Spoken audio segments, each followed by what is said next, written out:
C'est le trophée de l'action sociale et solidaire, alors, qui est attribué à la ville de Saint-Étienne, M. Gaël Perdriau, qui est remplacé, alors je pense, par M.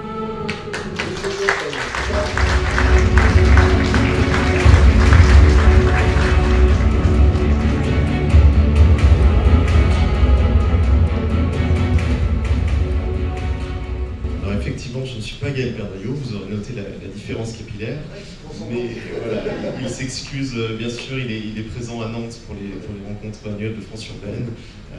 Il tenait bien sûr à vous remercier. Saint-Étienne s'est particulièrement distinguée pendant le confinement. Alors c'est traditionnellement une ville profondément ancrée dans une dimension sociale. C'est la ville des grandes révolutions sociales, c'est la ville des premières mutuelles, c'est la ville de Jaurès et des grands discours devant les mineurs. Mais pendant ce confinement, effectivement, et fidèle à ce respect de cette tradition sociale, Gaël Perdriau a souhaité être présent dès les premiers jours en envoyant les agents des services du CCAS auprès des gens qui en avaient besoin, les équipant en quelques jours, parfois en quelques heures, pour assurer la continuité des démarches administratives, parce qu'on ne peut pas, quand on vit parfois au jour le jour, souffrir d'un retard administratif. Et donc les équipes se sont mobilisées, formées, organisées en très très peu de temps, avec des outils numériques, avec des scanners, pour aller bien chez les gens, constituer les dossiers, leur éviter de venir en mairie au moment où bien sûr ce n'était pas possible. Et puis en organisant aussi à l'échelle de la ville l'ensemble de l'aide alimentaire, donc en organisant la coordination des associations d'aide alimentaire, pour que là aussi il n'y ait pas le moindre grain de sable dans les rouages, puisque là aussi un repas qui manque pour une famille, parfois c'est extrêmement compliqué. Tout cela aboutit à de très beaux projets, puisqu'un marché solidaire des producteurs locaux est mis en place, pour permettre aussi de mieux manger, de mieux se nourrir, en respectant des circuits locaux. Donc ça c'est une notion pérenne qui est issue de ces initiatives du confinement. Et puis Saint-Étienne a été nommée ville inclusive et durable par l'UNESCO, et donc cela va aboutir à un conseil de veille aussi dans le cadre de la lutte contre les discriminations. Donc vous voyez que la question du soutien social à Saint-Étienne reste une notion majeure. En tout cas, merci à Delbo Presse et merci à Gaïa. Bravo, j'allais dire, laissez-en un petit peu pour tout à l'heure, parce que vous allez repasser une deuxième fois. Et voilà, donc c'est le trophée de l'action sociale et solidaire, voilà, pour la ville de Saint-Étienne. Et donc, on les applaudit.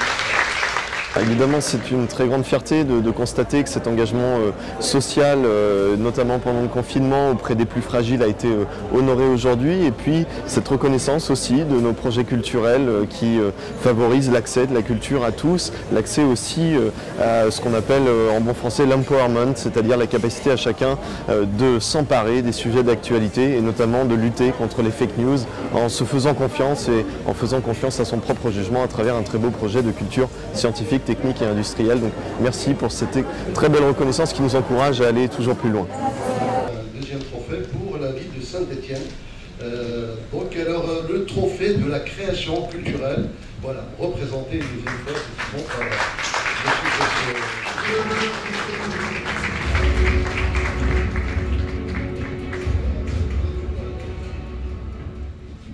Merci beaucoup, c'est un plaisir encore augmenté de recevoir ces deux titres, alors qui honorent cette fois-ci deux projets culturels, notamment un qu'il faut expliquer en disant que Saint-Étienne est la ville de la décentralisation culturelle, sous Malraux, puisque c'est à Saint-Étienne que Jean Dasté a créé le premier centre dramatique national décentralisé.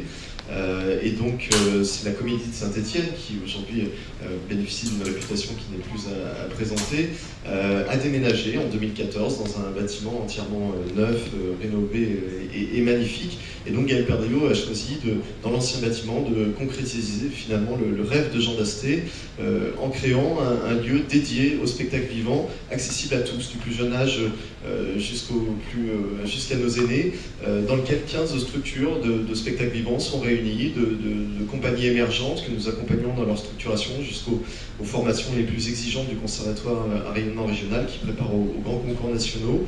Et c'est un lieu qu'on appelle un tiers-lieu puisqu'il est en en autonomie dans sa gestion. Il y a un comité de gouvernance dans lequel ces associations, ces structures en régie directe, eh bien, organisent la vie du lieu et permettent soit simplement d'assister à une répétition ou à un concert de jazz, puisqu'il y a un restaurant qui est un caveau de jazz, soit eh bien, de pratiquer, encore une fois, librement ou pour les plus grandes ambitions. Et puis je fais très vite pour vous présenter le deuxième projet qui s'appelle Explora, qui est un lieu dédié à la culture scientifique, technique et industrielle que nous avons confié à la Rotonde, qui est le centre de culture scientifique de l'école des mines. Vous connaissez sûrement les élèves de l'école des mines avec leur uniforme et leur sabre, voilà, parmi les meilleurs ingénieurs de France. Et donc ce centre de culture scientifique permet à des enfants de découvrir les sciences dans une dimension très large. On peut y construire une fusée à eau quand on a 5 ans et on peut, quand on est lycéen, eh bien, programmer cette fusée à eau pour qu'en vol, eh bien, elle se sépare de ses étages comme une véritable fusée. Donc là aussi, l'accueil est très large pour des publics très divers et surtout, c'est un lieu qui permet l'éducation et c'est sa priorité aux fake news. Permettre à chacun de comprendre, d'analyser par soi-même, par son propre jugement, les informations qu'il reçoit par des créneaux très divers, ce qui est un sujet qui tient particulièrement à cœur à Gaël Perdriau. Bravo en tout cas.